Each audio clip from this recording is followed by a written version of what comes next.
middle table, top 6. And if we at least made it to semifinals, it will kind of mean that we improved over the split, right? If you improve, your at least feel good with yourself. And right now we have been a top 6 team.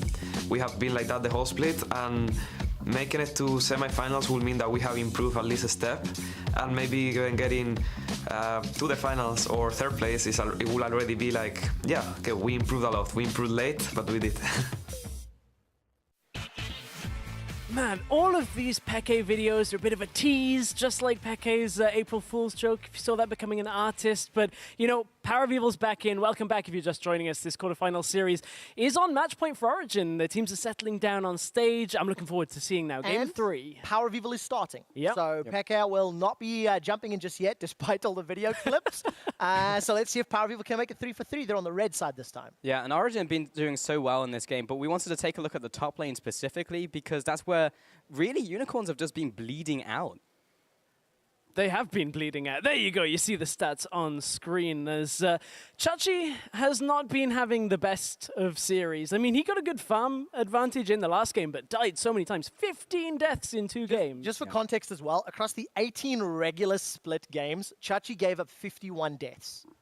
In 2 quarterfinal games, he's died 15 times. It is a phenomenal number, and it just feels like he's not in the zone today. He's not where he needs to be, and Origen are finding him and punishing him. Both games in a row, he gave up first blood. And honestly, it is a bigger problem than that, because it's not just Chachi. Is seemingly the core, the backbone of what has made Unicorns of Love so good has been Hylissang and Chachi in their performances. Yeah. Neither of those players has been playing exceptionally well in today's series. They've been outclassed.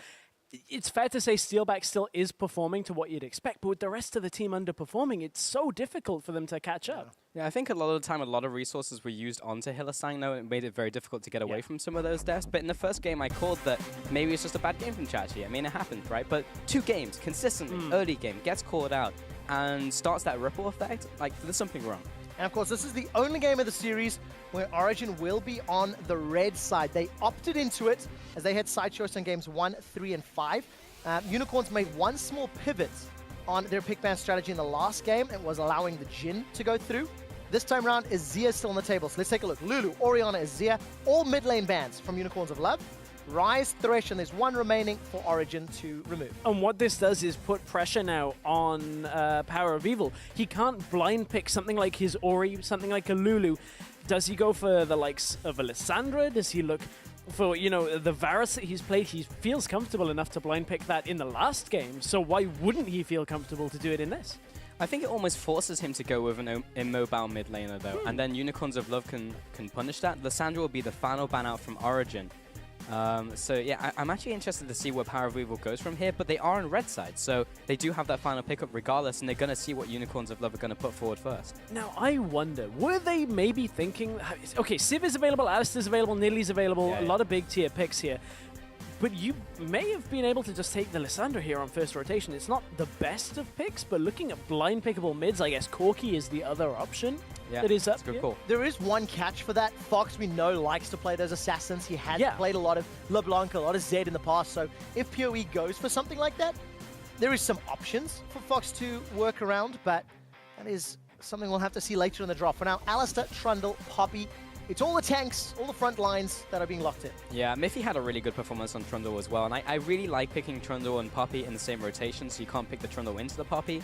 And I think Stars will do fine on the Poppy once again. I think it's just a solid first rotation. What it does do, however, is obviously lock down your top lane, lock down your support. So now we know it's Power of Evil getting the counter pick in mid lane, which explains why that they took away some of these blind pickable champions from Fox. Now they actually are relying on Power of Evil's counter pick mid lane, which is something that the Unicorns used to do very often when Power was on their lineup. I mean, unless Gragas gets taken away right now, Origen could just build the exact same team comp. Jhin is available, Varus is available, Gragas still currently available. So, you know, don't fix what's not broken if Origen wanted to go that route. But of course, it does depend on what Unicorns of Love decide to prioritize. They've got 8 seconds left on their next rotation. And we're seeing similar moves, but this time instead of the Lee Sin, it is the Nidalee for the Unicorns of Love. I like the Lucian though. It worked really well for Steelback. He had like 10 kills, 10, 2, and 4 at the end of that game. And honestly, if the team had maybe had a little bit more for him, he could have pretty much solo carried fights at the end. The problem was Fox, he was getting good engagements earlier on How did we in the forget series. Sivir? Sivir was available for a first pick if it was up. It's still available, and that kind of tells me that it wasn't really high priority for both of these teams. Banned in bad. both previous games. It has been, but what I mean is the priority hasn't really been focused on that Sivir in this draft so far. The Alistair was the first pick, and then we had 2 full rotations of the Sivir. Well, let's find out if Origen decide to prioritize it this time around. We already noticed during the course of this series that Maokai's not been as important as yesterday. And of course, the ever question of Azir or Lulu, who's more important, doesn't matter either, because they've both been banned in all 3 games.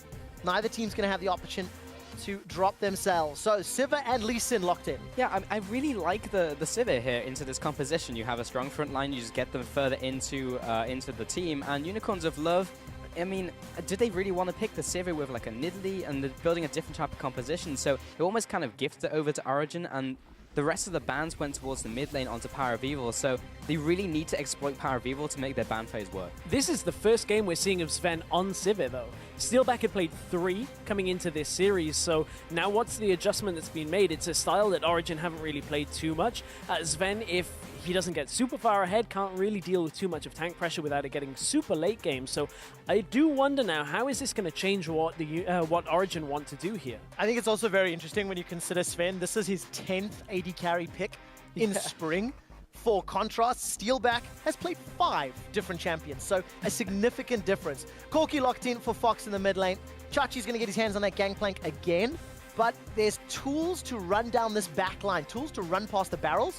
The condition is you have to run through them, right? So there is some risks here trying to get to UOL's backline. Now the question, what's Power of Evil been sitting on for these last 2 weeks? What's he got available? Does he opt for something that we've seen out of him time and time again, the Syndra, which I don't know whether I particularly like, into the Corki, but will blow it up very effectively. He doesn't really have his comfort blind picks. Orianna Lulu banned away, so now he's looking to a counter pick.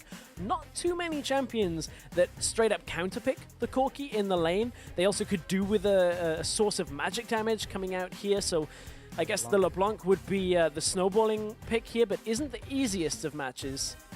Does tend to burst down the Corki fairly effectively. You can dodge out the Phosphorus Bomb, but certainly if you don't get ahead, it's a tough one. But with the amount of mobility, movement, and dive potential that you can see from Origen, they want to get that LeBlanc rolling. Well, LeBlanc's only been picked once by Power of Evil, and if memory serves, he went like 0 and 8 in that game and just didn't do very well. So it's put him on something he's just not very comfortable on, and maybe this was actually a very smart pick and ban phase from Unicorns. We'll just have to see. He actually had a pretty good game on it. LeBlanc was played 2 games as well by Xpeke. So it's a pick we've seen from him a couple of times now. Into this Corki matchup, it's one we see from time to time. So now, can Origen look to close the door on the Unicorns fast in this series? 3 games, this one could end very quickly if Origen start getting ahead again. And especially because their team comp is somewhat more geared to that early and mid game. As the game continues to play out, I feel that the headroom for growth in terms of that gangplank, the Lucian, as well as the Corki, is going to become very, very difficult to overcome for what could be the last time here in Europe today. The coaches shake hands and will be exiting the stage. 80% of you guys at home were in favor of Origen picking up this series earlier today when we asked you. Jump on Twitter and see if you continue to feel that way. This is the first time that we'll see Origen on the red side, and of course, hashtag UOL win. I think they can turn it around now that they're on blue sides. Yeah, maybe it's the blue side that is getting them the wins. But if that's the case, the next game is going to be 3-1. So, yeah. But yeah, different pick and ban phase from a Unicorns, and I kind of like trying to exploit Power of Evil. I want to see if they can. I want to see if Power of Evil's going to be in trouble this game. He's got a bit more of a carry pants on with LeBlanc pick, but also more importantly, there is that picture of Origen from semi-final, from Madrid rather, where they were on the final stage. Stockholm. It was Stockholm summer last year. Regardless of that fact, let's jump into the rift because these are the flags. Unicorns of Love fighting for their life. They're down 0-2. It's okay. We just need somebody to go up there, either Photoshop over, like paste on with this scrapbook style, Power of Evil's face over Peke, be like, we've changed you from history. Either that or, you know, that Snapchat really annoying face swap thing that everybody's like, oh, how funny is it that I can face swap? Well, that's what Origen want to do in not this funny. series.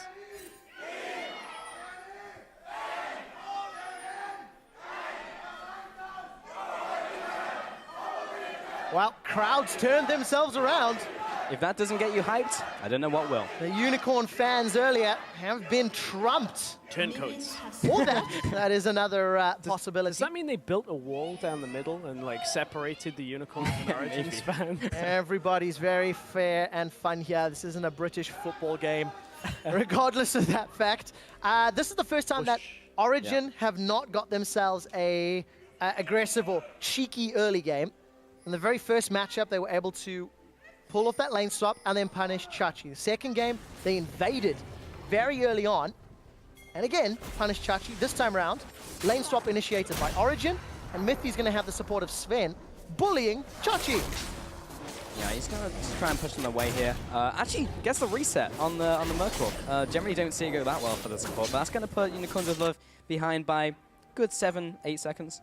I want to see what the ripple effect here, though, of Sven not being up in the top side. We know Sivir pushes very effectively into the tower, but Lucian was pushing bottom side first. This time, Steelback has that initial sort of momentum into the tower.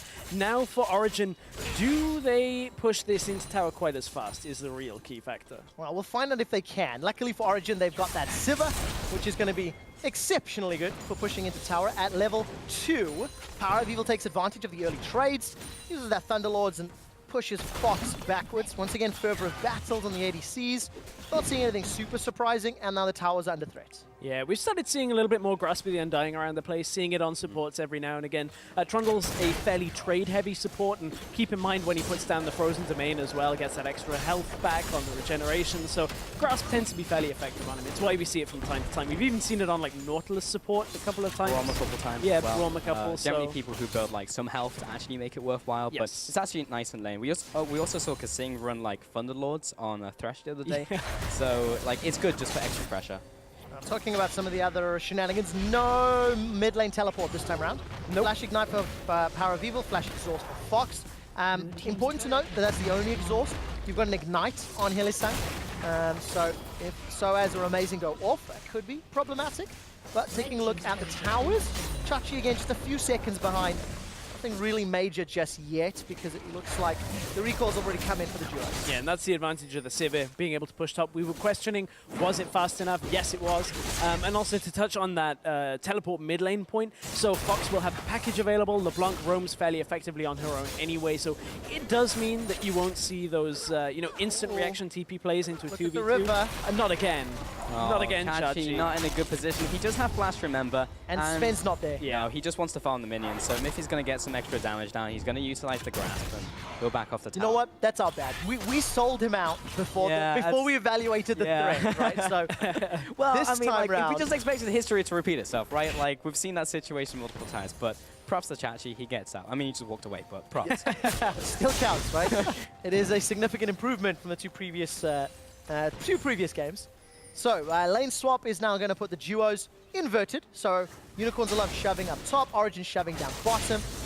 No real surprises. A number of pink wards more in the Unicorns of Love inventory, so this will allow them to at least apply some deep vision or some defensive vision.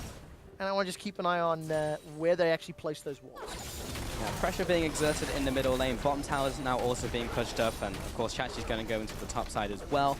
And we're just going to see another tower trade. So in the mid lane, we saw Power of Evil pushing up a lot against Fox. It looked like he was having the pressure advantage, but that hasn't culminated actually into a CS advantage at all. And I think now that it's resolving into tower, Fox is actually going to be ahead. And I also think, Pulse, this lane swap is already a clear improvement for Unicorns of Love in game 1.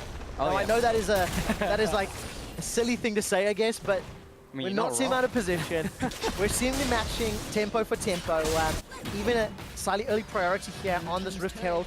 Origen most likely going to be late to the party, but the tower will fall and then the Herald after. Origen are ahead of the curve, though. Look at this. Because of the way Unicorns split focus on the Rift Herald early, it means that Unicorns are late for the push, but will get the buff for themselves. Oh no. It depends on how they utilize that. Steelback, if he cancels this teleport or recall, could be in trouble. The barrel comes down from Chachi. Mithy's going to sidestep, follows on with the resonating strike. Amazing's looking for more. The Javelin toss, as well as the Rift Herald, comes in for support, and Unicorns get the tower, get the Herald, and they get out alive. Yeah, they were a little greedy. Ooh, steal back. No, it's not going to be enough to kill him at this point, but we're a little bit greedy on that play to try and take both at the same time. Normally, you'll see the turret go down, then the Rift Herald attempt. It buys you that little bit of extra time, and Origen had pushed out the bottom lane faster. Fox and Power of Evil, though, trading. Power of Evil used the chain. Unfortunately, it was on a minion, so Fox comes out better in the situation. He's also picked up a very early Hex Drinker, so that is a gigantic swing in the matchup. And Amazing may want to affect this even more. Pulse. Amazing's going to look for the chains. This time it connected. The ward jump, Power of Evil this time connects the chains, but that's going to be the fast exhaust onto Amazing. A lot of return damage with the Thunderlords coming in, and Fox doesn't quite pick up the kill. Maybe gets a 25 gold from the clone. Not even that. Yeah, at that point, Fox had the exhaust available, utilized it on Amazing in the middle lane as he dove under the turret. There was perhaps kill pressure on Power of Evil as he still had the ignite, so it gives him a lane advantage right now, especially with Fox now having that flash down, but Amazing took a lot of damage, didn't have to flash himself. Power used his. All right, this time around, Power of Evil's going to wave clear as best he can, sidesteps the threat of a Javelin toss, and is able to survive. So both teams very, very even on gold. 300 separates them. CS is basically even across the board, about one wave difference in mid and ADC. And just looking at summoner spells, it's only the mid lane that's really negatively affected. So lane should start to normalize now. You can see Poppy finding Gangplank. And at some point, Sven will come to this middle lane to just play wave clear duty, as all Civers always do. Power of Evil right now has picked up some extra mana regen here. It doesn't quite fit into his initial item. Ooh, Fox should be okay here. He does... Oh, no, he gets flash, and that's just a perfect setup. First Blood comes in. Ignite doesn't even have to be used. So well played by Amazing. I was going to say, I thought Fox was okay, but just the way the kick flash came out, Amazing patiently played it. That's the key thing. Even though Amazing didn't went in aggressive under the tower early, didn't have to use his flash, still had it available and punishes Fox for not having his. Yeah, the push is now coming in from Origen. They're not going to pick up the tower. They're going to be pushed away by Lulux and Hillisang. I just really want to praise the mind games and the thought process from Amazing, because he mind gamed the hell out of Fox. Like, he walked towards him because he threatened the Q, and if he walks in a straight line, he gets Q'd. If he jukes backwards, which Fox was expecting, then Amazing just walks up and kick flashes. So just really nice setup from Amazing. Something that I didn't think was going to happen. Coming in from the front door, steal back. Are you Sven? Maybe. He jumps over the wall into 3 people, and the package is being delivered. And Fox has arrived, turns his attention over to Sven, follows up with a second Valkyrie, and Sven rattles across the boomerang blade. Defensive flash from Miffy, sidesteps a javelin toss, and the chase isn't over yet. The Pillar of Ice might just end it. Light Slinger for the kill. Steelback's on the board. Mid lane. Oh, Chachi. Oh! Yeah, he's good. Ooh. He's good. There's no Deathfire grabs this time on LeBlanc, so he's good to go. Rip DFG. Rip DFG. Rip DFG at this point. Deathfire touch. Did I say grasp? You did. The memories, throwback. man. I did it last week. It's fine. What a solid item. It meant that mid lane Alistar was viable and it's a good time. So Steelback saw Sven and was like, anything you can do last game, I can do better. At this point, there was not a lot of crowd control here. Fox, the package just nudges Mithy out of the way, and that was kind of enough to push Mithy up and out through the top side. So Unicorns were getting just a long extended trade here. A lot was used for it, but ultimately they would end up taking the advantage from this.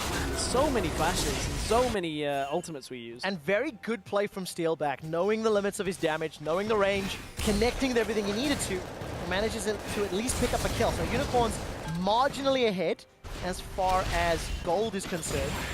And if Unicorns can rally behind Steelback in a similar sort of performance, maybe that's how they can turn their fortunes around, especially when there's a free mid tower.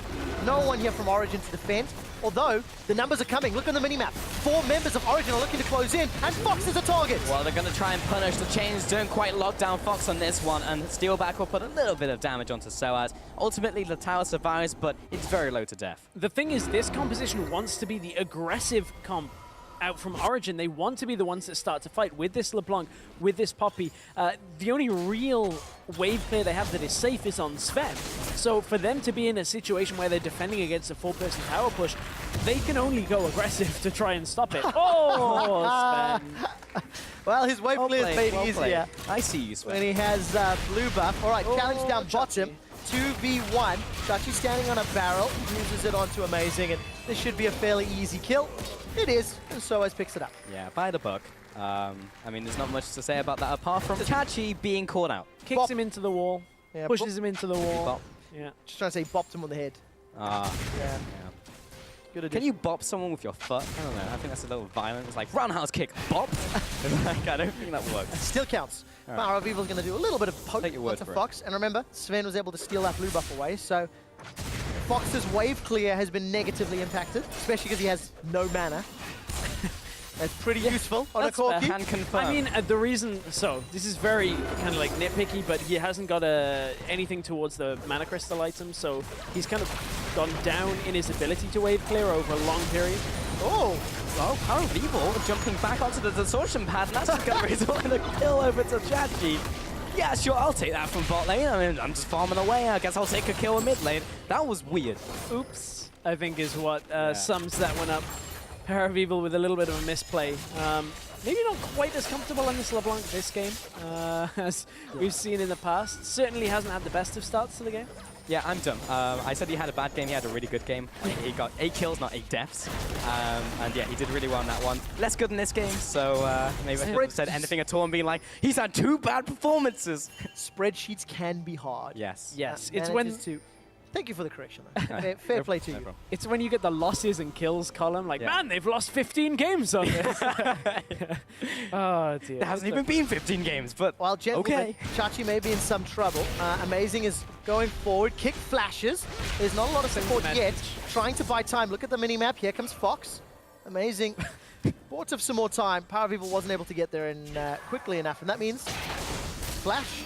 Yeah. Amazing. That was a weird one. Amazing. It's just like, Power, why didn't you flash, bro, to get in range? But even then, he wouldn't be in range. I think there was just a miscall. I think he saw him in the bottom lane, was like, I just assume LeBlanc can catch up with double distortion, but wasn't quite there. No, he wasn't. And Hillesang's going to zone away Amazing, despite the resonating strike connecting. Amazing, level 8. Down 1 to Lulex's Nidalee. But Lulex has only got a small farm advantage this time around. In the first game of the day, he was running the Nidalee and did significantly better. But Origen are starting to defend their tower. A little bit more threat here for Hillesang. Ethereal Change will connect and root Hillesang in place. Boomerang Blade finds a target as well. And slightly awkward exchange of spells over the last few minutes. A lot blown for nothing gained. Steelback constantly going aggressive though, time and time again, looking for those plays with the culling, darting forward as well. Hillesang could have been caught out there, but you could see as soon as Power was about to take a spear, had to pull back, jump back to the distortion, and that meant that Origen's kill pressure was actually gone. Well, if Steelback keeps playing aggressive, Origen could find a way to punish it. Lulex, he's the one going aggressive. He's pounced on Miffy. Yeah, he's going to be backing away. That was a good pillar. If Lulex decides to go in, he wasn't getting out again. So, yeah, nice placement by Miffy. Good damage though, overall, onto the support. Now top lane, there's a trade. All right, Soaz is going to throw down the Keeper's Verdict, continues to chase down Vizichachi. Heroic Charge will be up in 2 seconds' time. Barrel gets popped, and Soaz is going to charge forward. Minion's going to be helping out. Flash for flash, and Soaz wins the 1v1. Oh, mid lane, it looked like a fight. It was actually just farming. That's me jumping the gun. I saw the tower go down. I was like, oh, they're going to fight, but getting a little antsy. This is a calmer game than the last couple have been. I felt quite antsy. Every time action jumps out, I'm getting into hype, and then it slightly fizzles. Yeah, I mean, you have a lot of champion in this game which can instantly just pop a fight, like the package comes in, or Power of Evil jumps in with double distortion. So fights can break out very easily. Lulex is now jumping onto this dragon, and I don't think anyone's going to stop him. These are some of the more action-packed games than we've had in the last It's like been a fun month. series. So, oh wow, what's this? Oh, this is the tower going down. Yeah. Okay, Yeah, Alistair's going, well, bam. I like it. Dramatic reenactment of what it looked like. Is it a reenactment if it's just a replay? Like, don't you need other people to I mean, it was a perform the dramatic same- replay, Okay. but I just wanted to try to say a fancier word. All right. Okay. Down in the bottom lane, Critical Fox failure. picked up the package and is going to shove the wave out. Vizichachi once again in some trouble. Amazing. No flash available. Basically just eats a powder keg and is forced to walk away.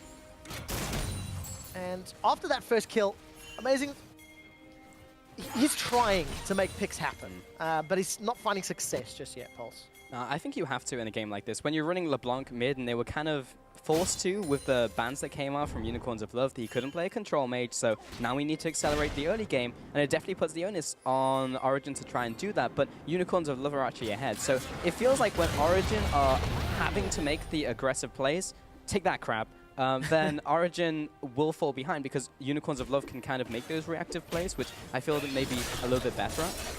Yeah, and of course, Unicorns of Love showed that once they were in standard lanes, they actually performed better than in the lane swap.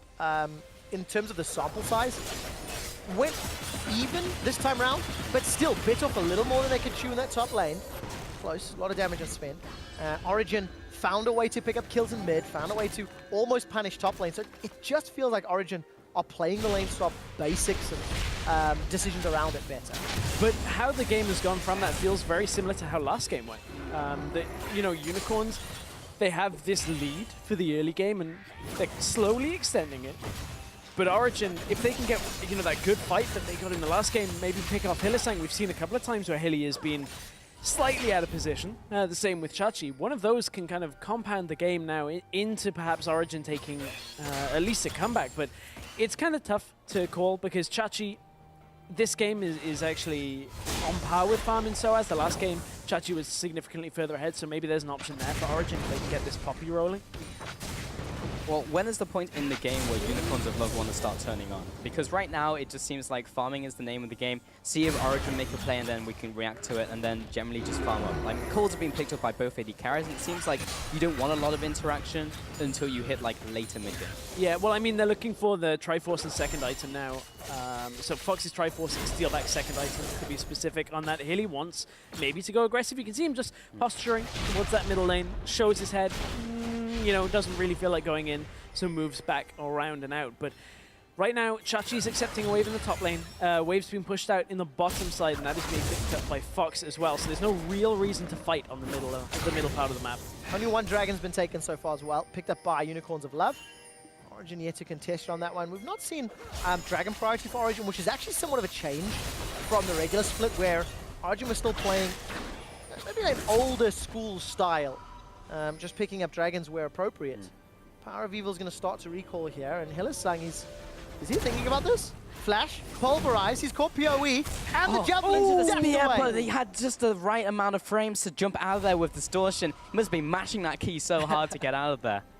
I mean, that's the second kind of engage like that one from either team that has just been a lot used to try and kill one person. Power of Evil did not like the threat, and he's turned it around. Mithy's already used Subjugate, but Hilly, he stopped the front line. Sven and Mithy are taking a lot of damage from the cannon barrage, and Lulex has been punished for his invade. Chachi is teleported in, but there's a flash away. Sven's dropped. Chachi turns it around. He's going to hit this barrel and try and get the speed up, but a nice pillar will keep him in place. Power of Evil, meanwhile, is a little bit stranded. Hylissang this time doesn't have the flash, so he can't get in range. That was ultimately a 1-for-1 for both teams. And it was a two-pronged fight that it was split because Amazing and Soaz were going aggressive. Now it's a three-pronged fight. Hylissang has found Soaz and Amazing. Chachi wants to run them down and cut off the escape path. Power of Evil needs to run all the way from the middle lane, and Fox is getting the damage down onto Soaz and Amazing. That front line is being melted slowly. A dash away, barrels won't find anyone. No, it was just a prank, bro. No team fight here. And they will be back off. But Smithy may be caught out. Fox goes forwards, but Rockets don't have CC, so he's not going to go down. I'm pretty sure that's called a social experiment these days, Pulse. And, you know, there was a bit of an experiment from Amazing and Soaz trying to go aggressive onto Steelback. We didn't see it on the main screen because it was happening during the fight at the blue buff. Watch on the minimap for the second part of this fight because this was the initial part. Power of Evil and Mithy fighting with Lulex and Hylissang in the jungle. Watch mid lane while you're watching this fight as well. Hope you got split vision if you can. Oh, observers can zoom out. So look, they were focusing down on Steelback, and this is why Unicorns had so much freedom to take out Sven. Because, yeah, how far can we zoom? Science has gone too far. Amazing and Soaz didn't get anything from the middle lane there. Steelback zoom in. How far can we zoom in? Enhance. Turn 70 degrees. I want to see the reflection in Lucian's eye. Soaz and Amazing coming in. And from that, we have determined it was a 1-for-1. And at 20 minutes, that 1-for-1 puts Unicorns of Love around 2,000 gold up over Origen. Story that we've said before in the previous game. But this time around, Unicorns have got a dragon to their name, an additional tower to their name. The map play is a little bit more open, but Unicorns, they're pushing deep into Origen's jungle, and it's almost reckless. It's almost dangerous. Almost, but not quite. Not really sure where I was going with that one, guys. Origen, after around the middle lane, we might have an engage from Mithy. It's kind of cruel, but after the spring split last year, almost reckless. Would that be like somebody else's biography on Steelback? Because he's certainly come back into his own now, and we've seen Fnatic get through from the first round of the quarterfinals. Now Origen, you know, are looking to take this. They're 2 games up, but Steelback has been having such good performances. Game 1, Game 2. It hasn't been enough for the Unicorns, unfortunately. Dragon picked up by Origen while Soaz was dueling with Chachi. And yeah, the Unicorns, as you mentioned in the pre-game stress, their key backbones starting to fall apart. A gigantic package is delivered, and Sven's going down. Oh, he will be the first casualty of the fight, and I don't think he's going to be the last. Mithy will be dropping here for sure, and Fox will pick up that kill. That's going to be the Zhonya's coming out from Lulex to prevent any more damage from coming in. Stars in the top lane didn't even want to TP into the fight. Didn't want to get there, but the Unicorns seem to be going from strength to strength in this game. You know, Sven's been caught out a couple of times. We'd said coming into game 1, Sven's been caught out more recently than we've seen in previous times. This game seems to be more of that. And the question was answered. What were Unicorns of Love looking for before they played aggressive? It was the Trinity Force pickup for Fox. It was an additional BF sword for Chachi. And you see them again, very... there's no hesitation. When an opportunity is presented, Unicorns are pushing for it. Yeah, they Gatling cannon. Oh, that is one of my favorite and least favorite spectator issues. The perma Gatling gun. But Mithy caught out, just kind of falls on this. You know what? Origen again, without their front line. Origen again, you know, Soaz is playing the split push game. He's not with the team, and it's just so easy for Power Vivo and Sven to get run over. Yeah, it truly is. And right now, there's a fight around red buff. I don't really think Origen should commit to this straight away. I mean, they can take away the red buff if they want, but don't really choose to fight. They got Lulex. Ah, they're pretty good in jungle fights, though. There's a lot of walls to slam them into, and Hillesang will get a good knockup, and Sven just gets deleted. Now Soaz will be backing away, and the chase continues. Chachi will land the barrel onto Soaz. He should be going down here. Power of Evil will go out of there, and Soaz, he's ticking down, but he's still alive. Power of Evil looking for a snipe onto the side, but there is a ward there, so they know where he is. Meanwhile, Lulex has been caught out, but he still has Zhonya's, remember. Now in the bot lane. Amazing. What are you doing, bro? He played bowling, and there's another good hit. Soaz saves Amazing's life this time around. A chain should stop Chachi where he stands. Lulex pounces forward, but has no mana for a follow-up javelin. And these have just been messy team fights. It's a 1-for-0, but that took a long time to conclude. Took a really long time, but Sven is about... Oh, he's gone. Oh, he is out of there. I think he got... a huge deletion. Yep, there we go, there we go. For Sean's, that one's for you. But it's like, oh, look, it's not done yet. It's not done yet. Power of Evil decides to jump forward. No, that's the clone. That was just a clone, but Soaz comes in with the buckler. He's going to prevent any escapes for a moment or two. Before he continues to run down, decides to jump forward. The stun doesn't connect against the wall. Let's go back in. Why not? They trade kills 1-for-1. There's pressure from the back line. Chachi, he teleported for this one. He's teleported to donate a kill. We are in Bizarro world. Steelback gets exhausted, means he doesn't get the kill. Mithy's on 200 hit points, decides to re-engage. Steelback cut down. Lulex follows soon. He goes golden for a few more seconds, but kill will be secured by Sven, and Origen find 4. Ultimately, Sven died to start it all off and comes back to finish the fight. I mean, this is just crazy amounts of fighting between Unicorns of Unicorns of Love and Origen. Man, Yeah. I am losing it right now because there's so I much dare action. say that was a little over-aggressive by Origen, by Unicorns of Love, by both teams. I don't know what just happened. It just looked like Unicorns of Love were annihilated. The goal differential is at 3,000, and Hillesang, he's decided to engage. Wants to go the one-man band, has an unbreakable will to buy some time, but I don't think he's going to be able to steal a Baron. Will be secured here by Origen safely, and they'll turn, get themselves some steak for dinner. Here comes Fox. Okay, are you good? You think he's going to go in? Why not? Belk forward. Drop the package. That's pretty much what's happening. Does he have it? No, I don't know. I'm just being hopeful. I'm assuming he doesn't right now. Yeah, he was in range if he had it. So Yeah. I'm going to assume though. Whew, okay. Okay, to start up this craziness. Let's calm down and see it all again. So this actually wasn't the start. So Sven has respawned by now and actually runs top before all of this. So that's how long this fight was. Sven had time to go and try and collect some farm and then come down. Does he actually farm that way though? Yes, he does. I mean, he's silver, so he'll kill it very quickly. Yeah, he does, but that's how long this fight goes on for. Soaz goes aggressive. He's still top lane. Look, Sven ultimately gets a double kill from this fight and he's still top. So Power of Evil goes in and trades the 1-for-1. I didn't realize this fight went on for that long. Oh, it really, really did. Yeah, I'm glad we got two of you here. I definitely can't wait to hear what the analysts have to say about this game, because I think the term they might want to use is Clown Fiesta, but it just feels so scrappy and messy and reactionary. And because Unicorn's overcommitted, it means they've lost Baron. Soaz is now caught. He's going to take everyone on a run, but he's still going to hammer and he's going to throw it out, but not to much avail.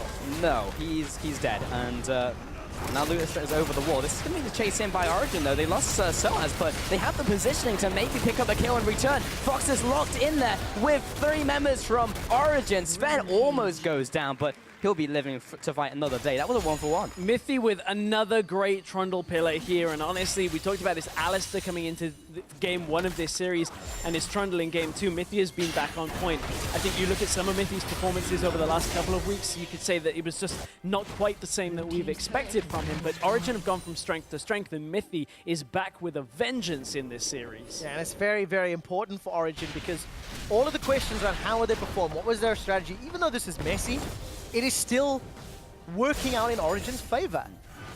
Regardless of who closes the series out, they will be playing against H2K next weekend.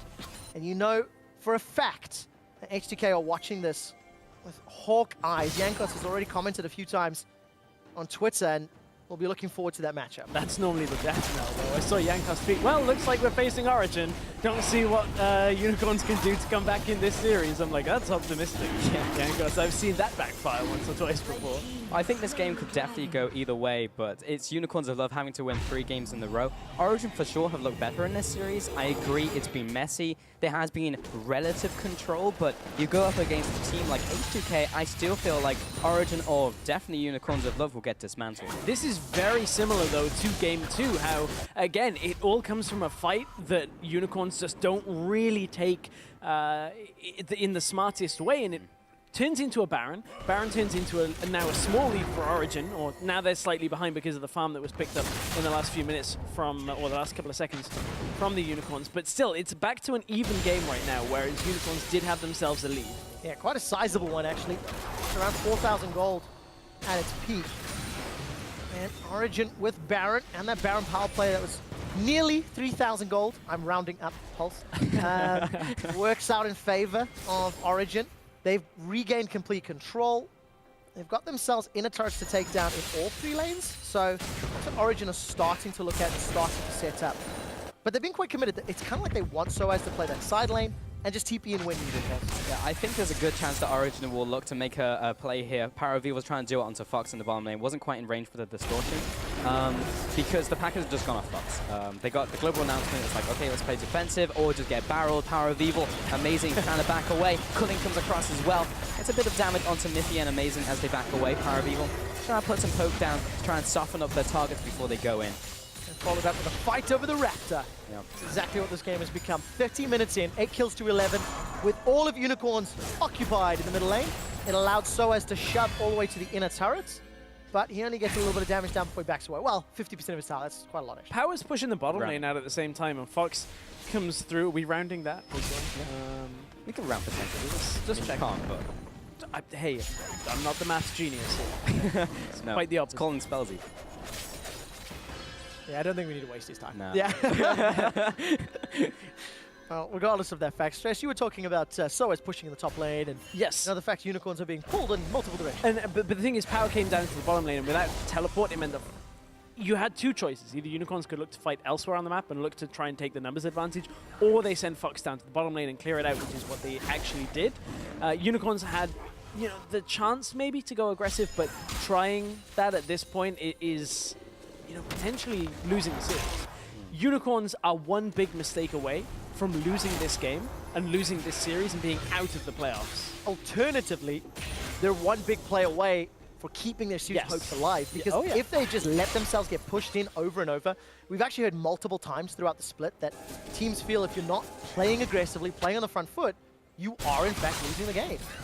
Wave clear is relatively good here with, actually I think it's pretty good with Gang playing Corki, but another Baron, and that makes the cannon barrage, that makes the barrels significantly less effective. problem is Unicorns of Love, it's so difficult for them to make a proactive play with a poke composition, with Corki, with Nidalee, and if you don't have the package on Fox, then you don't really have a way into a fight apart from Hylissang getting a flank. It's very difficult for him to come in from the front door, especially with Poppy, so they're really just waiting for Origen to contest an objective and then Unicorns of Love to contest them, or for Origen to dive into them and maybe it can kite away and make something happen. So it's difficult for Unicorns of Love, so we're just seeing a lot of farming right now from Unicorns until they see a slip up from Origen, because they are still in control of this game, despite the actually extra tower going over to the Unicorns. Yeah, this is a tense situation because if somebody steps too far out and Power of Evil gets those chains locked down, that would be a kill going down right before Baron is about to spawn. I mean, Unicorns, if that Baron goes over, as you guys said, it is going to be curtains for them because they will suffer from that wave clear. Suddenly, Corki becomes far less effective at clearing out waves than he should be. But, you know, interestingly, down on the bottom side of the map, you can see Soaz and Chachi going head-to-head. Now, Soaz can never really push Chachi all the way in because of the barrels, but he's just keeping him pinned down there for a little while longer. But advantage will be to Origen, because if they both want to TP, then Chachi will get interrupted by Soaz, whereas Chachi doesn't have a way to interrupt Soaz. So as long as Soaz stays in range of Chachi, they will have the TP advantage, theoretically. And Origen is pressuring all the lanes as well. Miffy, if he gets caught, that wouldn't be good. Yeah, and I also like that point because Origen have already shown this series that they are willing to throw a valuable member forward if it means the play will work out. Case in point, Sven's Lucian with the Kindred Lamb's Respite as backup. Regardless, Origen are heavily committed to this 1-3-1. They've got some disengage with Lee Sin and with Trundle, so wave clear with Sven, and they're just waiting for UOL to fall apart. Look, tower secured just from playing the map so as he doesn't even care about the tower. Knows he can trade basically untouched because the rest of UOL were in vision. Yeah, he did get fairly chunked, like a third of his HP, so he will go back to base. I'm not sure, is that a good decision? I mean, bot lane, now Chachi's also recalling, but it gives up the pressure. Now that Origen are also on Baron, I guess it gives them the home guard advantage. Yeah, they're looking for the TP play from home guard. Oh, there's TP coming out from Chachi. Unicorns of Love trying to stay alive. Power of Evil's over on the side, and Origen have peeled away. Amazing, with the Jukes, dashes backwards. Mithy's in trouble, and down low, but Hilly's up on the front line. Unicorns are way, way healthier, as Amazing goes with a defensive kick back. That will send Lulex flying as the hammer comes down, but Origen, they get punished for trying the Baron. Yeah, really weird TP coming out from Soaz. I mean, the area he had to TP in was the enemy jungle where the Unicorns were standing, but it was so late that it meant Chachi was already in the fight before anything had even begun.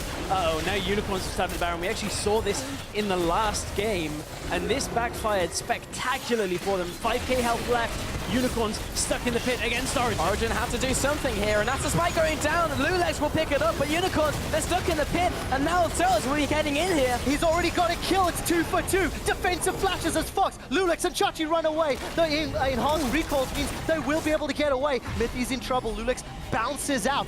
2 members of Unicorns are down. Mithy interrupts Chachi. This should be another kill for Sven. 3 members dead, and Origen have to deal with 2 members with Baron. Yeah, 2 members with Baron do remain. One slightly problematic thing now for the Unicorns is that Fox picked up the package. Where does he use it is the question. He might have to reuse it to get away at this point, but Fox doing a good job of grabbing the package and home guarding out, utilizing it because he thought he could get to the fight in time, but had to second guess himself. So down went the Baron early on, and it looked to be disastrous for the Unicorns with how low they were, stacked against the Sivir, but Sven is auto-attacking the ward because he's got no targets, and is just like, well, I'm just going to deal with what I can. I can't make it over that wall. So just clears that out from here. Miffy didn't get the interrupt on the pillar, but it was enough from the damage. And of course, Sven trying to keep himself healthy, get that lifesteal off the ward. Yeah, that all started with Power of Evil landing a fantastic double distort onto 3 people, which chunked them, and then just allowed the rest of the Unicorns to, or the rest of Origen to clean up. That was close. That was quite close, because like the 50? smite was used. Regardless, Amazing picks up Dragon number 3. And Power of Evil got the damage down before he was focused, but I think also so crucial, Soaz did not care. He was in the middle of 4 members of Unicorns and just saying, come at me, bro. And managed to work out in his favor. Baron buff will allow Unicorns to siege just a little while, and it's going to be up to Sven to get those ricochets down and try to clear out the wave. Yeah, Unicorns, It's weird because they kind of have an advantage here because they still have Baron on 2 people, so they will be pushing in, and you can see the degradation of gold from Unicorns of Love over time. Origen now swinging into their favor, but this game is very close. It's never swung outside of really 4,000 gold. Hylissang maybe going down here. That's a very late unbreakable will, but he'll be surviving for an extra couple seconds. He'll flash away, and that's a heal coming out, but now the unbreakable will wears off, and Amazing will take him out. How much more can Origen take? Looking to chase. Teleport will be up for Soaz in just a little while. Cannon Barrage will dissuade any further chase. Origen back away, content with the kill, and content to delay this Baron buff that's still on UOL. Man, Origen bunched through Tribush. If those barrels hadn't have been good from Chachi, that probably would have been Origen catching up there. Sven didn't have his ultimate available, but this was the top lane catch onto Hilly. He loses so much health right now. And then again, look at Mithy, pillaring off Fox's position to come through the jungle to assist. He's just blocking so many of these small pathways, and Origen are able to take better fights because of it. Think so. Oh. Something happened here. They deaded each other. They traded. Yep, they deaded each other. Okay. We might get a replay of that, I'm not quite sure. Regardless of the fact, without steal back on the front line or to deal the damage, maybe Origen had some advantage. Power of Evil, Amazing, he dashes forward under the tower. Tower's being focused as Soaz is running around in circles. Soaz is getting tanked. They've killed Lulex. Just double kill for Sven. Ricochet and then comes one out, more. claims 2 kills. That's the triple kill coming out, and just like that, this may be the game here. Origen just flip the switch, go into the base, and crush everything in front of them. They found themselves 4 members of the Unicorns of Love. Soaz is going to wind up the hammer, fires it out. It won't find Chachi, but Sven doesn't care. He's flashed forward, 2 critical hits back to back, and the rest of Origen, they're onto the Nexus turret. The first one is falling, the second is done shortly, and Origen will be performing a clean sweep. They keep their hopes of another final alive. When they kill the Nexus.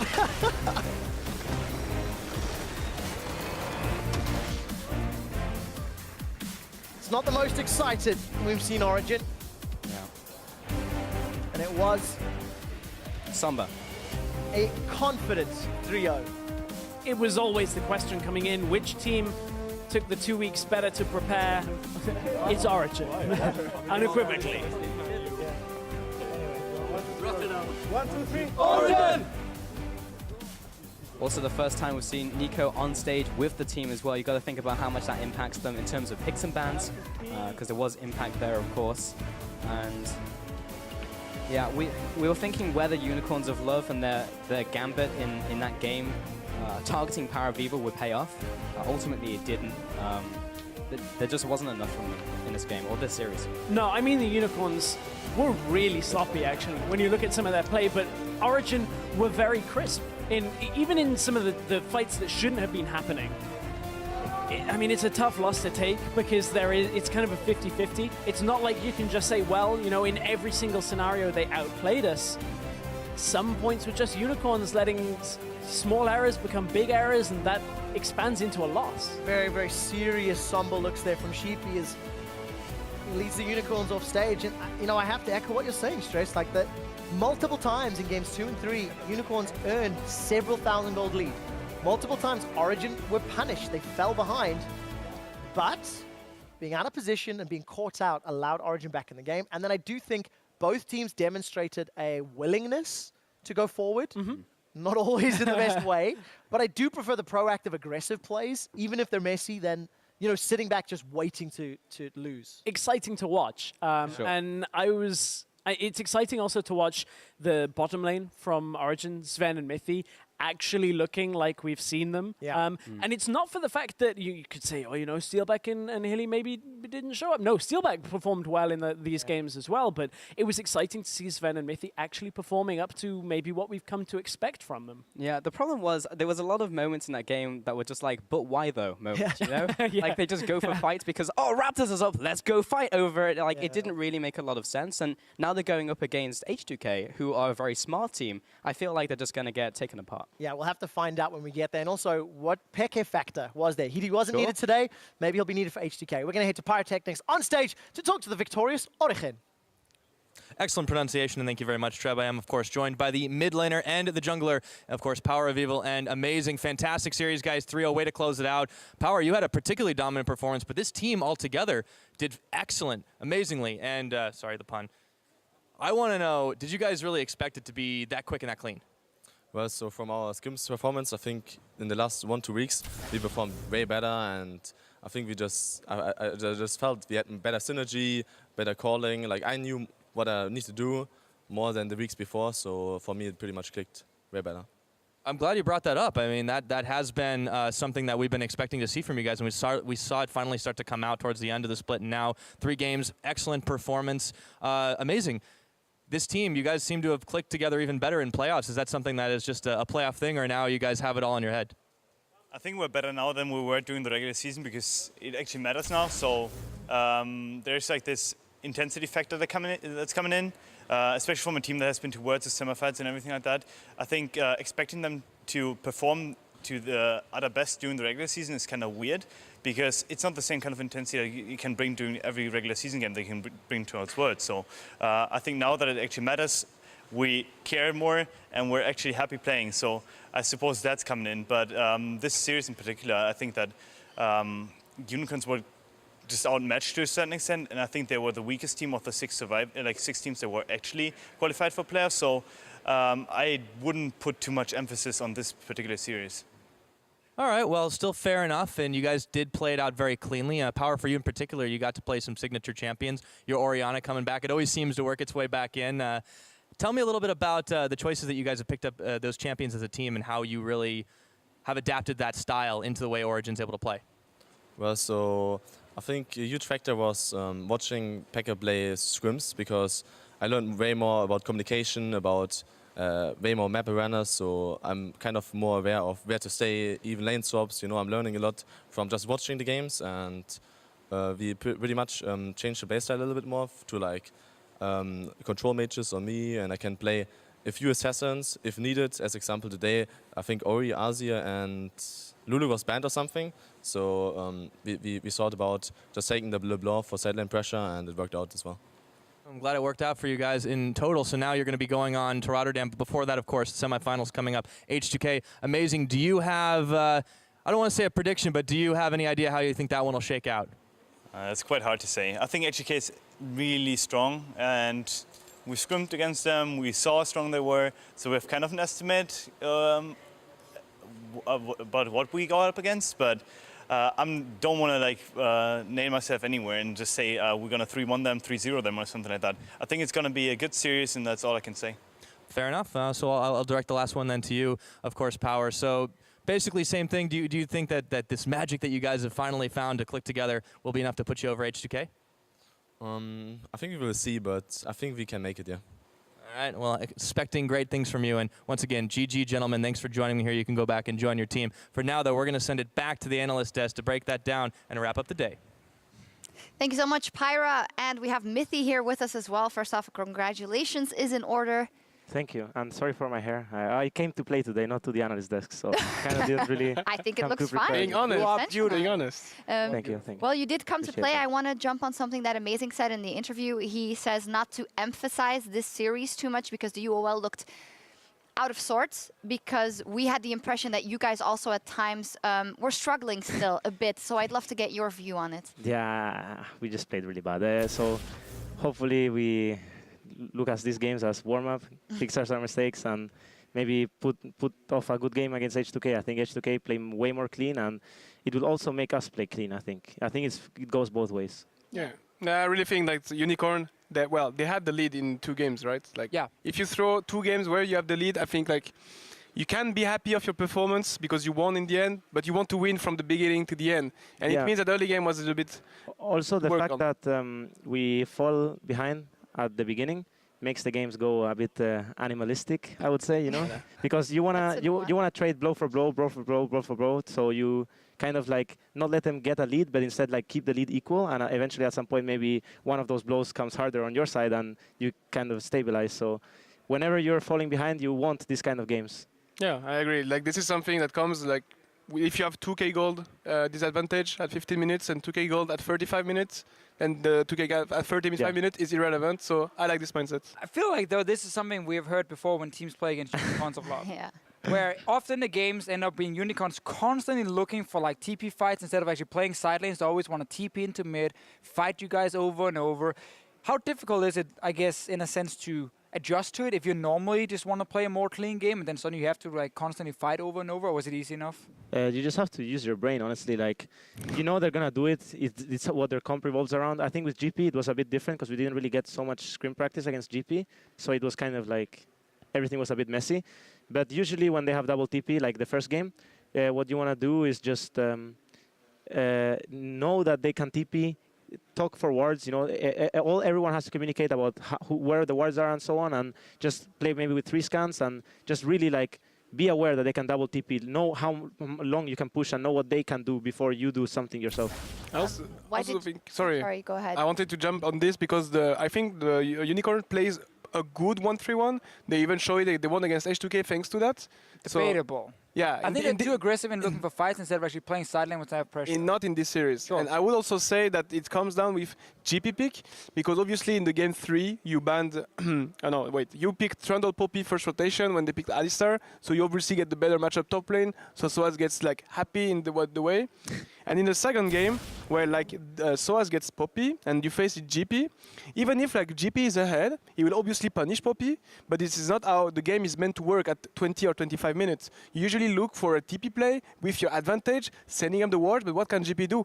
We even saw at the moment, GP just TP'd on Sven with the Jhin, and he couldn't do anything. He tried to barrel, and then he couldn't do anything. So I think this champion, if they had like Maokai or any other champion tanks, would have helped a little bit more in this game 2 against Origen. The main thing with GP is the fact that you can use your tanky top laner to like basically run away from him. Don't let him farm so much, maybe lane swap into him. So both top laners are kind of starved, and then just kind of use the whole TP pressure and whole tanky situation before he scales. But we kind of failed to get an advantage early game with that, so it became really hard, right? But if you have an advantage early game and they're playing GP at top, and there's a lane swap, for example, and both top laners are kind of starved, GP is pretty useless. Obviously, you still have to play the semifinals, so I don't want to make you kind of talk too much about possible strategies, but why in this series specifically did you guys not elect to ever go for the double teleport yourselves? I don't know. The series was 3-0, so it was like it was kind of hard for us to. We just pick stuff and it works. So why change it? Why change it? Classic pick and ban strategy. I think 1-3-1 is the most face roll strategy there is. Yes. So everyone can play it. I think that's what everyone just played for the whole split. That's how we started to win games ourselves. So right now we're trying to play more around control mages, more around just like not having this double TP situation and playing around it, because normally you should win fights if you have the control mage or just a stronger mid lane champ that doesn't really TP behind you and you control the TP flanks, you will win the fights. But it's really hard to pull off, and it's obviously much harder than face rolling. But that's kind of what we're practicing and didn't really show so well that we're playing really clean. But yeah. But according to you, now that you guys are playing this style, and we noticed it during the games, Unicorns obviously always sitting on side lanes, you guys trying to find groups basically, but it's very difficult because if you group at a wrong time, they push down 2 side lanes and you guys can't do anything. What is it exactly then you're looking for? Like, what is that makes it so difficult, and how do you maybe solve the situation? Like, how do you actually get that team fight? You don't really team fight. I mean, since you're they're on side lanes, right? Yes. But that doesn't mean that we can't be on side lanes ourselves. What all it means is that whenever they push, whenever we push in we push in a side lane, we can go mid, and whenever they push in a side lane, we have to take care mid. So we just have to not always play brainless, but actually play careful at certain times. And as long as you do that, it should be fine. Like LeBlanc has a summoner advantage over Corki, so it's overall not too bad, and LeBlanc can go mid. And when you're playing stuff like Orianna or Azir, you have maybe your AD, maybe the Orianna, maybe the Azir on the side lane, and as soon as you push in the side lane, you walk on mid again, and then you have like this moment where you're grouped up. It's as simple as that, and you don't really need to force fights. Like fights come to you if you have the control over a certain objective, like Nash, for example. I just think like in the 1-3-1 by Sengmiti is really true, unless I think Lissandra is the only counter of that in a certain way. Lissandra because she wants to push the way, the wave, and then after she actually wants to TP. She's not like Zed or like maybe LeBlanc in a certain way where she goes on the side and wants to kill. Because if then after you go for a 3-1-1 with like, for example, let's say you play Varus in the mid lane, he will clear the wave against everyone, or Azir will clear the wave. Meanwhile, Lucian or like any support and jungle will play around this Zed or LeBlanc, and then will deny. They cannot kill, LeBlanc cannot kill those guys. So then after you will push, and it will be fine to play this against 1-3-1. But Lissandra is the only champion where even if you get pushed, then it's fine, just push me. But then after if you do one mistake, I'll TP and I kill all of you. Yeah, so I like the third ban. When you play against Lissandra, you need to be very careful. Like you need to be very vocal about where the TP wards are and what side you want to kite the fight to, because the TP got nerfed. It's 3-second teleport timer, and as long as you see where the TP is coming from, it's not too bad. But even then, it's like it's so much easier for them to get the right fight than for us to outplay the fight. But if you outplay the fight, it's over. So it kind of. It's like I said, it's really hard to pull off, but if you pull it off, come out ahead. Well, before we came into this week, we talked a lot about Azir obviously possibly being that must pick, must ban. And yesterday we had the developments that you said also just quite hard to execute at points. Is Lissandra now absolute #1 in your regards? Is it Poppy? I mean, of course, there's still people playing here next week, so maybe you should get I mean, I think if we look at just on stage, it's something, Sean, you've talked so much about how hard it is to execute certain comps on stage compared to scrims. Lissandra is a more easy and safe strategy on stage. We're playing the 1-3-1 and then have TP flanks, basically as your main way of playing the game. I think she's a fantastic pick right now. I think actually the ban you guys had in the last game was very smart against it, because you guys were going to play the LeBlanc anyway after you saw the 3 mid lane bans. I'm not sure that was called early, but you guys wanted to play the 1-3-1 anyhow. I don't want to talk about it. You don't want to talk pick bans, that's fine. Nice try, by the way. Still, with the Lissandra, she's just fantastic safe right now, and honestly, I think she's one of the strongest picks. Azir, of course, on paper, is insane, but he is hard to execute, as you guys talked about. I think every champ is... honestly, Lissandra is not easy to execute. You need to have the balls, to get the TP, get the home also get the ward. So safer strategy. Yeah, safer strategy, I agree. I think overall, both of these champions are probably the 2 strongest, but yeah, in general, I think there's not like an OP, super OP champ. Like I think both champs can be played around, but it's hard. Why do we see this? But just want to show some kills. Yeah, there's team losing. Like, wow, Lissandra. Okay, Lissandra. Wow. Fabian was actually a god in this fight. Like played really, really well. Why didn't you guys play Lissandra? All right, so the idea is